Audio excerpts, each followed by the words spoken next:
Hey there! In case you're new to the channel or you just forgot whose video you clicked on, my name is Tube Dweller and welcome back to Thank God It's Free, the series where I review free games on my crappy computer, because it actually really sucks, and then tell you whether I think they are worth getting and playing. I think that made sense. So this week's game is Learn to Fly 3, which came out February 19th, it says, but it just released... Supposedly it just released May 12th, is what it says on the store page. So, I don't know. We're just going to go with May 12th. So anyway, I'm going to tell you about this game real quick. So it says, in Learn to Fly 3, you have to build, customize, and upgrade a spaceship to reach space in an arcade environment.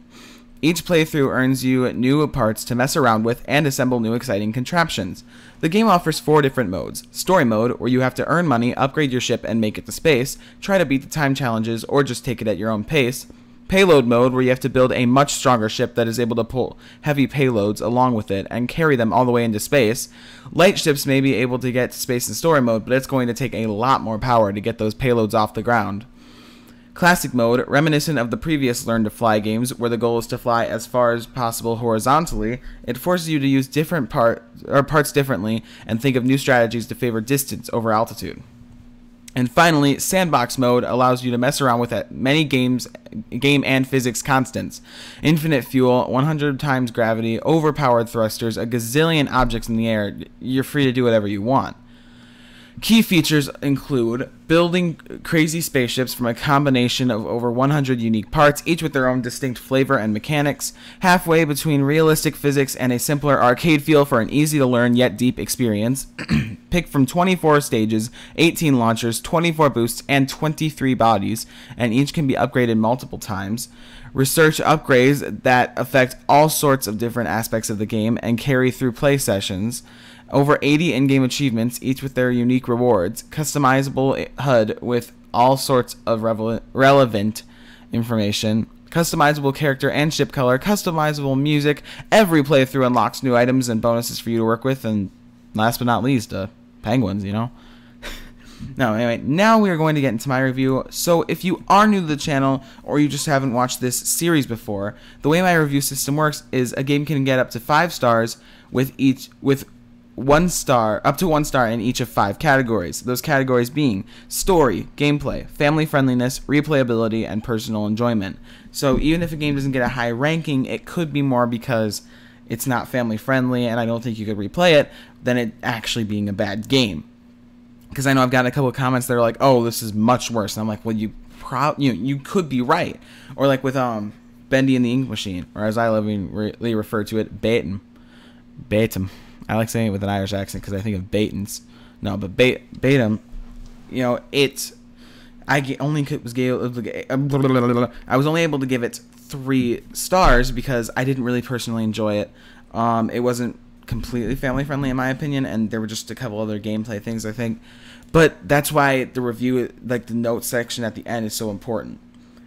So anyway, now to get into this, the first category being story. So did this game have a deep story? Was it well written? And I give story 3/5 of a star because there was a story and I really liked it, but it wasn't deep and it wasn't hard to write or anything, you know. It was because it's just, hey, penguins are trying to get to space. But it still did have one, and it was actually a pretty good one. You know, it was good, so 3/5 of a star. Next category is gameplay. So did it lag? Were there bugs, the glitches, you know, what was in there? And I gave gameplay a full star. There was a tiny bit of lag, but that was my computer's fault, not the game. And then there were no bugs or glitches that I could see, so 1 full star. Next up is family friendliness, and I gave family friendliness another full star because there was nothing wrong with it. There were no swear words, there was nothing inappropriate, there was no blood, there was nothing that I could see, at least. If you guys see something, I'm sorry, I must have missed it, but I couldn't see anything. Next up is replayability. So is this game able to be played over and over again without you getting bored? Will it draw you back? Replayability, I think this might be for the first time since I've actually established this rating system that replayability has gotten a full star. Because I love this game. I know I played it for a while, you know, longer than I normally do. But I'll get to that more in the notes section. Yeah, I think it's completely replayable. You know, especially with 4 modes. I only played the story mode, but apparently there are 4 different modes. It's crazy.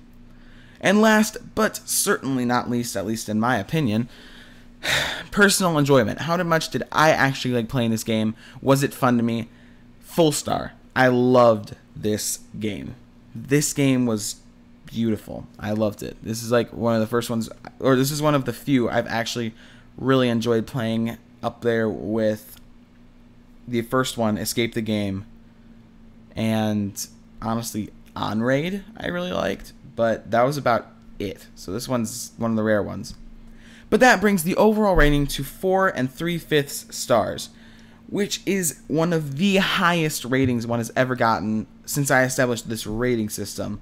Because like I said, I said that before, because when I did Escape the Game, I didn't have a rating system set. I just wanted to do it, and that one got like 4 5 stars. But that one was also the longest. I don't even know what I talked about. I should probably go back and watch that and see how bad it was.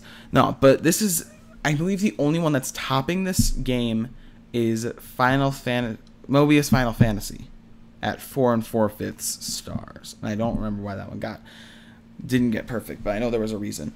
Anyway, but now on to the notes section. So my first note is that this game had me hooked from the first launch. So in the game, you know, you launch them.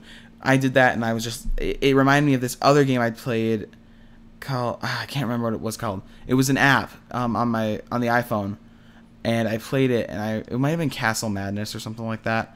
I'm not sure, but it was kind of like this, except you had to launch them farther instead of higher, which I think it said that was the objective in the other games. But it, you know, it just, I loved it. I loved every second of playing it. Next one, I think this goes without saying, for at least during my review, is that this was an overall amazing game. Just beautiful. I loved it. If I haven't said that enough. And then last was that this game, like I said, I kind of said on the replayability, kept me playing a lot longer than I was supposed to. And if that doesn't make sense, I normally play these games for either until I've completed them, or if they're like a longer game, 20 minutes. This game kept me playing for 39 minutes, so just below twice the amount of time I'm supposed to be playing.